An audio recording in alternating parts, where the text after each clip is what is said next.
Hello guys, welcome back to the channel and I'll just get to it. Again, male ballet dancers. Now, is it ballerinas for a guy and a girl or is it just girls?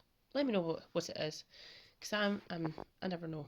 So we'll just get to it. So this was quite a difficult position because the head was tilting up. I think I captured that. However, I don't think well, specifically here, I didn't capture it there.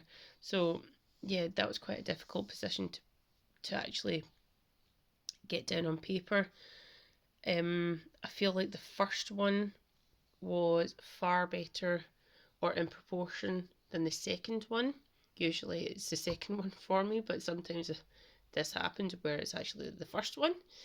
I utilised geometric and observational methods for all three. This one didn't work out. As you see, the pecs are far too narrow. So is the actual rib cage. I don't know what's going on there. Don't ask me why. But it did work out to there and then it just didn't happen.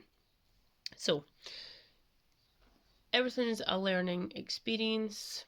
I am steering away from negative thoughts and demotivating myself. Couldn't get that out.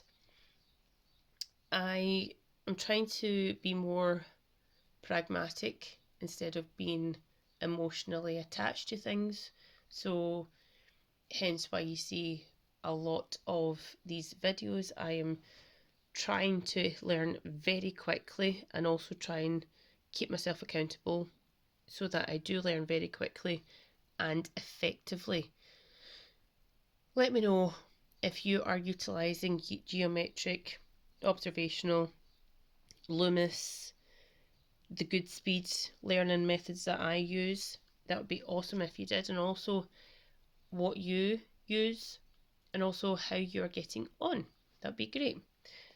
And let me know if you're a new subscriber. I am super happy that I'm gaining more subscribers, and also any comments are truly appreciated, and I love to hear from you guys. See you later. Bye.